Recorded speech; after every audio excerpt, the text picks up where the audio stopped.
नमस्कार दोस्तों, मैं हूं कृष देवबंद अक्सल। दोस्तों, आज हम बात करने जा रहे हैं प्रॉब्लम सॉल्विंग, लाइफ की समस्याओं का कैसे हल करना।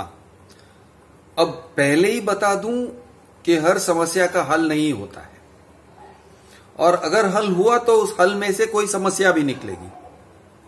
यानी आप ऐसे हर एक प्रॉब्लम को सॉल्व करके एक यानी बुत बनकर जी नहीं सकते हो, एक आइडियल स्टेट में नहीं पहुंच सकते हो, एक आदर्श जिंदगी तक नहीं पहुंचते हैं। तो ये मतलब नहीं है कि समस्याओं का कैसे हल करना। मेरा कहने का मतलब है कि जब कोई बड़ी समस्या आती है, जैसे कि ये बिल्डर रिलेटेड हम कहते हैं, हमेशा एक चर्चा हमेशा होती है मेरे चैनल पर कि भाई बिल्डर ने हमारे पैसे अटका के रखे हैं, किसी के 2 लाख, किसी के 5 लाख, किसी के 15 लाख। तो ये पैसे कैसे वापस लिया जाए, ये एक बहुत ही कॉमन प्रॉब्लम है मेरे चैनल पर।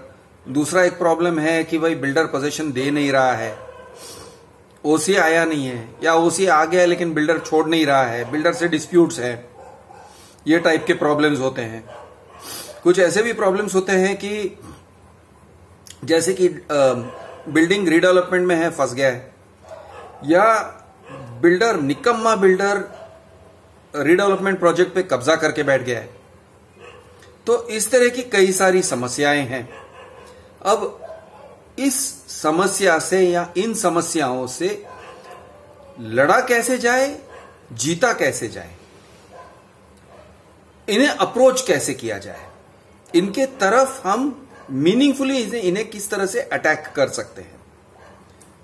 तो दोस्तों, इस विषय पर आज हमारी चर्चा है और ये एक डिस्कशन है। मतलब मैं कोई गुरु बन के बैठा हुआ नहीं हूं, मेरे पास हर एक चीज का आंसर भी नहीं है।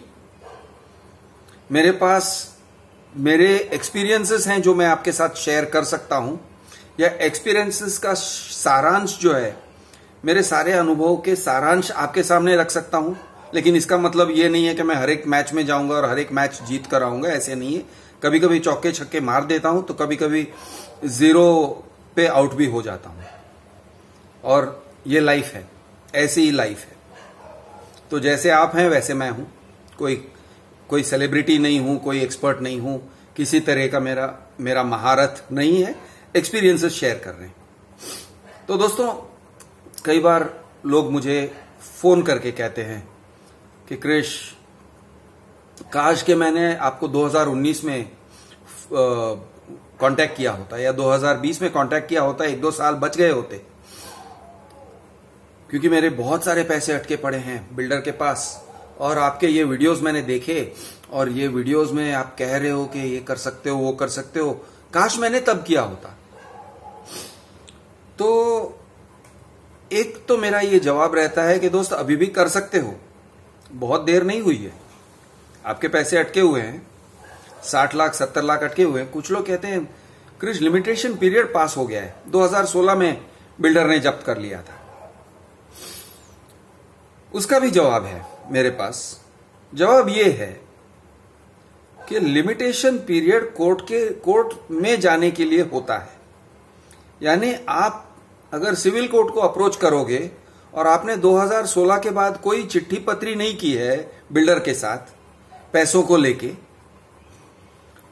और कोर्ट कहेगा देखो 5 साल निकल गए, 2016 से 2021 में 5 साल हो गए, आपने किसी तरह का करस्पॉन्डेंस नहीं किया, कोई प्रयास नहीं किया अपने पैसों को वापस लेने के लिए, तो अब आप कोर्ट के पास नहीं आ सकते हो। सही है, कोई यानी उनकी बात जो है वो बिल्कुल सही है कि ऐसे होता है, कोर्ट्स ऐसे कहते हैं। क्या इसका मतलब है कि उसे पैसों को भूल जाना चाहिए और वो नहीं लड़ सकता है? तो मेरा जवाब ये होता है कि फिर भी लड़ सकते हो। वो कहते हैं कैसे? मैं कहता हूं यार, सोशल मीडिया में तो आप लड़ सकते हो, आप कोर्ट के पास नहीं जा सकते हो, ठीक है, लिमिटेशंस पीरियड था, ठीक है, लेकिन ऐसा कोई कानून नहीं है जो कहता है कि किसी बिल्डर ने आपसे 20 लाख रुपए ले लिए, आपके 20 लाख दबा के निकल के डकार मार के निकल गया, और आप रोते रोते रहे, लेकिन अंदर से रोते रहे, बाहर बोल नहीं सके, अपनी बात का पब्लिक के सामने बयान नहीं कर सको, ऐसा तो कोई कानून नहीं है। ऐसा तो कोई कानून नहीं है कि आपको कोई घायल करके चले जाए और आप अपनी घायल स्थिति के बारे में बात न कर सको। पब्लिक के सामने रो तो सकते हो यार, पब्लिक के सामने बोल तो सकते हो यार, ये बिल्डर है, उसने मेरे पैसे ले लिए हैं, मेरे पास सारे प्रूफ है, लेकिन अब मैं क्या करूं, 2016 में उसने लिया, तब अब मैं कोर्ट में नहीं जा सकता हूं। लेकिन आप अपना बयान तो दे सकते हो ना पब्लिक को, ये तो कर सकते हो। आप कहोगे इससे क्या होगा, मैं कहता हूं ये भी एक लड़ने का तरीका है और कानूनी तरीका है, बिल्कुल कानूनी तरीका है। क्यों? क्योंकि पब्लिक के सामने बिल्डर की सच्चाई रखना आपका अधिकार ही नहीं, आपका फर्ज बनता है। सभी ग्राहकों को पता होना चाहिए कि यह बिल्डर का नेचर क्या है, उसकी कंपनी क्या क्या करके निकलती है, किस तरह से वो लोग बिजनेस करते हैं, किस तरह से उनका डीलिंग रहता है कस्टमर के साथ। आपका तो हक बनता है ये बोलना, हक नहीं फर्ज बनता है। क्योंकि आपको अगर चोट पहुंची है, 20-25 लाख का घाटा हुआ है उसके कारण, और आप रिकवर नहीं कर सके हो सकता है आपके जैसे और 50-100 लोग हैं, उनका भी घाटा हुआ है। आप अगर बोलोगे, बोलने में पहल करोगे, तो हो सकता है कि 10 और लोग बोलेंगे, और 10 और लोग बोलेंगे तो हो सकता है कि हो हल्ला मचेगा कि ये बिल्डर यार सबके पैसे निकल के बैठ जाता है। अगर हल्ला मचेगा तो संभव है कि कुछ ना कुछ बदलाव आएगा। सरकार कानून भी पास करती है तो दबाव में आके पास करती है, पब्लिक के दबाव में आके पास करती है। पुलिस अगर इन्वेस्टिगेशन भी करते हैं तो पब्लिक के दबाव में आके इन्वेस्टिगेशन करते हैं। और एक बात कहता हूं जो शायद कंटेम्प्ट ऑफ कोर्ट के टाइप भी लगे, लेकिन मैं साफ भाषा में कह रहा हूं कि अदालत जब ऑर्डर पास करते हैं ना, वो भी पब्लिक ओपिनियन का क्या टेम्परेचर है उसको समझकर, या उसके किस तरफ हवा बह रही है उसे समझकर कोर्ट भी ऑर्डर उस हिसाब से देते हैं। तो जब आप एक हवा तैयार करोगे, एक बहाव तैयार करोगे, तो उस बहाव में बहकर बहुत कुछ हो जाएगा। सरकारें काम करेंगी, पुलिस काम करेंगी, अदालत भी काम करेंगी, कानून पास कर दिए जाएंगे या नए नए रूल्स बना दिए जाएंगे। आपको बयान करना चाहिए और बयान करना आपका फर्ज है, आपकी ड्यूटी है। तो और इससे हो सकता है कि बिल्डर आपके साथ कॉम्प्रोमाइज पर उतर जाए। अब आप कहोगे क्रिश यार, मैं अगर बयान कर देता हूं, मैं एक बार बोल देता हूं, वीडियो ठीक है चल गया, वायरल हुआ या जो भी है, पब्लिक को पता चल गया कि ये बिल्डर ने इस तरह का चोरी चमारी किया है, दुर्व्यवहार किया है कस्टमर के साथ। अब ठीक है, बात खुले में आ गया। अब यानी मेरे हाथ में कुछ भी नहीं रहा, मैंने गन था, गोली चला दिया, अब क्या बचा मेरे हाथ में, क्या बचा? तो बिल्डर मेरे साथ सेटलमेंट करने के लिए क्यों आएगा? उसका भी मैं जवाब देता हूं। आपके हाथ में जो गन है, सोशल मीडिया का गन, उसमें एक नहीं अनेक गोलियां हैं, 6-7 तो है ही है, शायद उससे भी ज्यादा है, शायद 1 दर्जन है। एक ही बात को लेके एक ही वीडियो बनाएंगे ऐसे कोई भी नहीं कहता है, ऐसे कहीं भी नहीं लिखा है। आप अगर घायल होते हो, आप एक बार रोते हो या बार बार रोते हो? आपको एक ही बार रोना आता है या बार बार रोना आता है? आपको एक ही बार गुस्सा आता है या बार बार गुस्सा आता है? आप बार बार गुस्सा आता है और बार बार गुस्सा करते हो ना। कोई आपके परिवार के 15-20 लाख, 25 लाख, 50 लाख या इवन छोटा सा 50,000 आपके परिवार का पैसा है, आपने अपने परिवार के लिए बचाए थे। आप कमाते हो तो किसके लिए? अपनी फैमिली के लिए कमाते हो। बिल्डर वो लेके फुर हो जाता है, यानी प्रोजेक्ट को फेल करके चला जाता है, या फिर बिल्डर कहता है, आपको लेटर लिख के कहता है कि ये पैसे मैंने जब्त कर लिए, या कुछ भी हो, किसी भी तरह से आपका नुकसान किया, आपके फैमिली के पैसे हैं ये। और आप अगर फैमिली के हेड ऑफ द फैमिली हो या फैमिली के सदस्य हो, गृहिणी हो, जो भी हो, आपका राइट है कि आप उसके बारे में बोलेंगे और कोई भी कोर्ट आपको रोक नहीं सकता है उसके बारे में बात करने से। तो आप एक बार बात करें तो दोबारा बात नहीं करोगे, ऐसे भी नहीं है, दोबारा भी कर सकते हो। एक बार आपने वीडियो बनाया तो दूसरा भी वीडियो बना सकते हो, बार बार बना सकते हो। आप कहोगे सेम बातें बार बार, नहीं, सेम बातें नहीं है। हर एक चीज के बहुत सारे एंगल्स होते हैं। कोई भी बिल्डर का बिहेवियर होता है, किसी भी चीज का बहुत सारे फेसेस होते हैं, फैसेट्स होते हैं।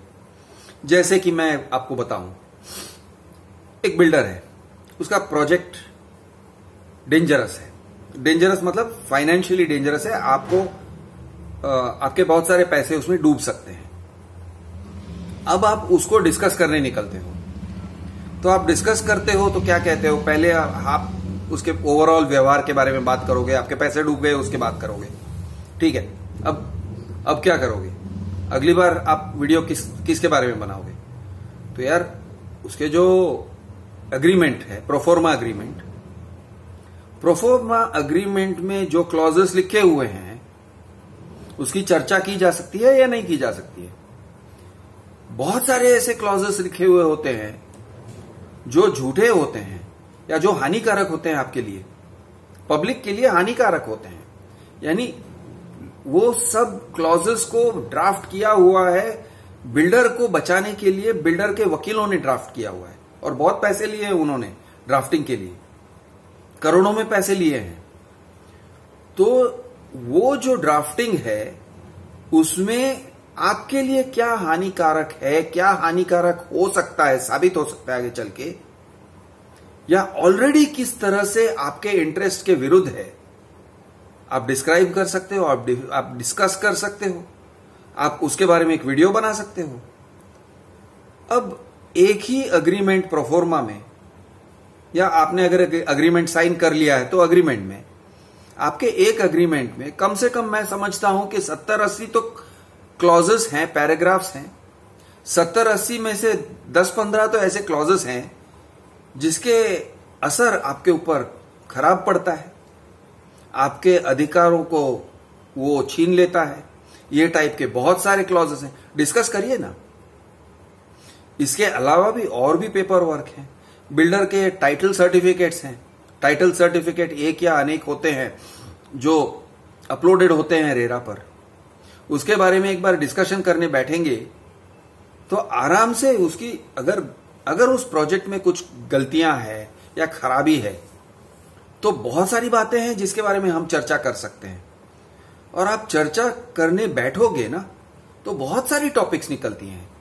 तो हर एक टॉपिक को आप एक ही वीडियो में थोड़ी ना कवर करोगे। तो इस तरह से बहुत सारे वीडियोस बनते हैं। तो मेरा कहने का मतलब है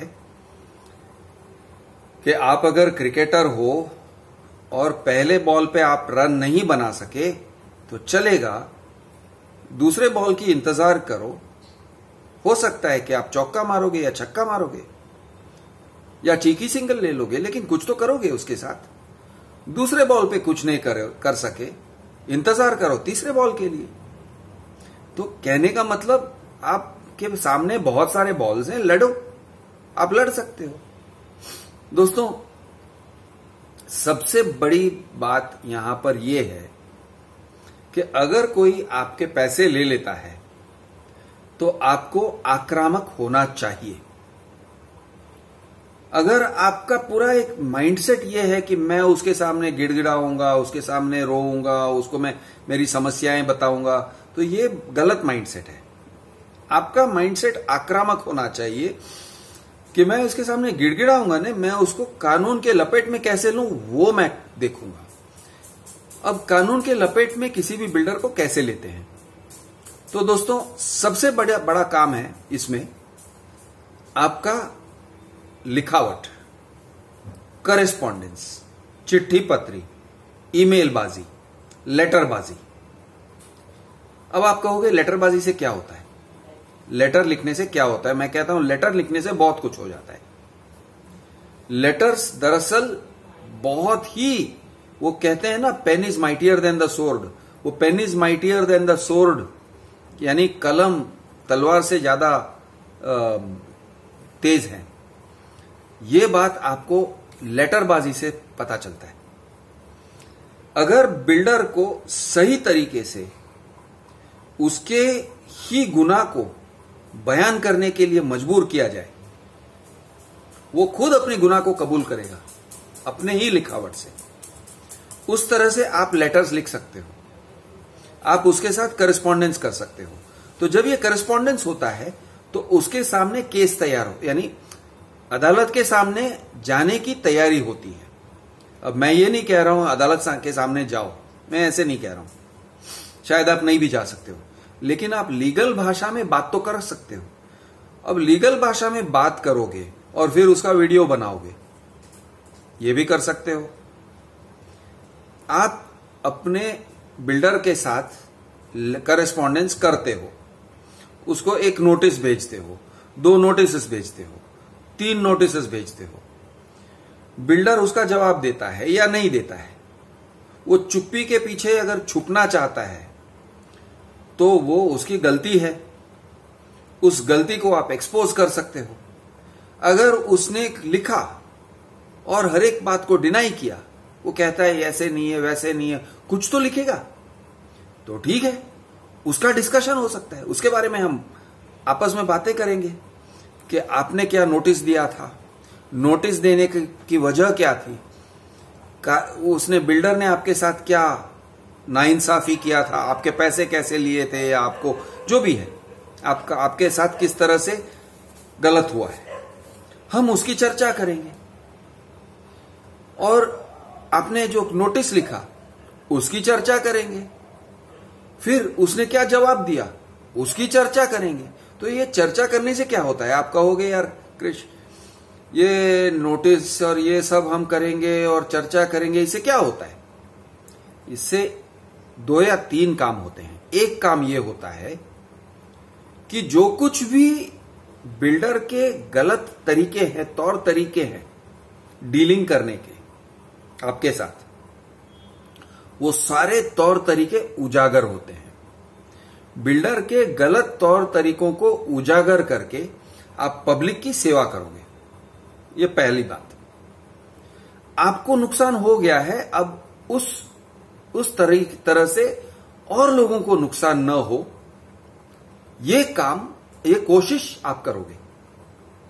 आप लोगों को सचेत करोगे, सावधान करोगे, वार्न करोगे, और आपकी बातों को सुनकर बहुत सारे और लोग उस सेम समस्या में नहीं फंसेंगे। तो आप पब्लिक की सेवा कर रहे हो, तो ये पहला काम है। अब आप कहोगे कृष यार मैं पब्लिक की सेवा करने नहीं निकलता हूं, तो निकलना चाहिए। आपके साथ कुछ गलत हुआ है तो आप अगर पेट्रियोटिक हो, वंदे मातरम कहते हो, भारत माता की जय कहते हो, और इंडिपेंडेंस डे में सलामी ठोकते हो हमारे तिरंगे को, वगैरह वगैरह, तो यार भारतीय लोगों के ऊपर क्या बीतती है उसके लिए थोड़ी तो हमदर्दी रखो। आप अगर इंसानों के तरफ अपनी ये नहीं रखोगे, हमदर्दी नहीं है आपको, तो फिर आपको जस्टिस, इंसाफ का कोई अधिकार नहीं है। अगर आपके दिल में लोगों के लिए हमदर्दी नहीं है तो सिस्टम आपके लिए काम करे, क्यों काम करेगी?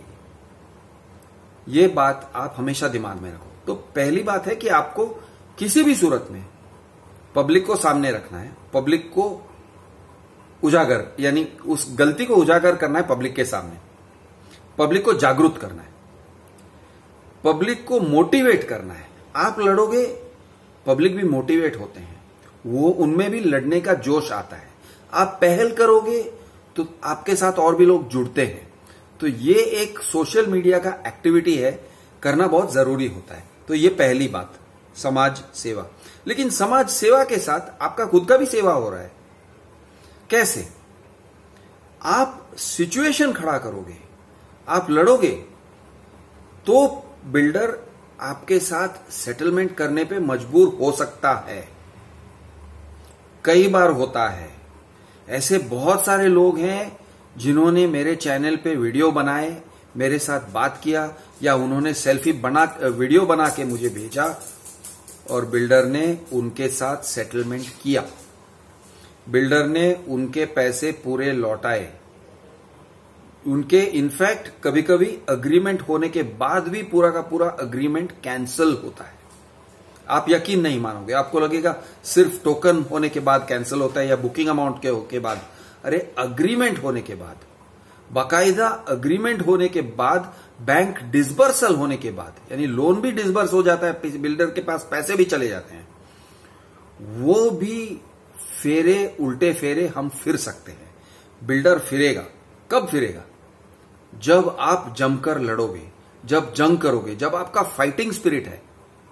और आपका फाइटिंग स्पिरिट दिखता है बिल्डर को कि यार ये बंदा छोड़ने वाला नहीं है, ये बंदा लड़ेगा, ये बंदा ये एक बार वीडियो बना के नहीं छोड़ेगा, ये बार बार बनाएगा। आपकी जो फाइटिंग स्पिरिट है वो सामने लाना है। अगर ये करोगे ना, तो वो कहते हैं ना, दुनिया झुकती है, झुकाने वाला चाहिए। ये इफेक्ट होता है। तो दोस्तों, आज के लिए इतना ही। लड़ते रहो, आक्रामक रहो। अपनी फैमिली के पैसे हैं, उसे जाने मत दो। कॉम्प्रोमाइज मत करो, ऐसी बातों में कॉम्प्रोमाइज मत करो, लड़ो। आक्रामक होना बहुत जरूरी है, और जो लोग आक्रामक होते हैं वो जीतते हैं। एक कहावत है, it is not about the size of the dog in the fight, it is about the size of the fight in the dog.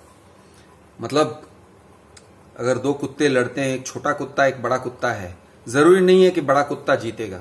कभी कभी छोटा कुत्ता, अगर उस कुत्ते के फाइट में ज्यादा आक्रामकता है, वो कुत्ते की स्पिरिट ज्यादा मजबूत है, वो कुत्ता ज्यादा जोश से वार करता है, तो उसके जोश से भी बड़ा कुत्ता हार जाएगा और शायद भाग भी जाएगा। तो दोस्तों, it is not about the size of the dog in the fight. वो आप अपने साइज को मत देखो। आप ऐसे मत सोचो, अरे बिल्डर इतना बड़ा है, मैं इतना छोटा हूं, मैं क्या कर सकता हूं, वो मत सोचो। आप ये सोचो, सारा मैं दिखा के रहूंगा।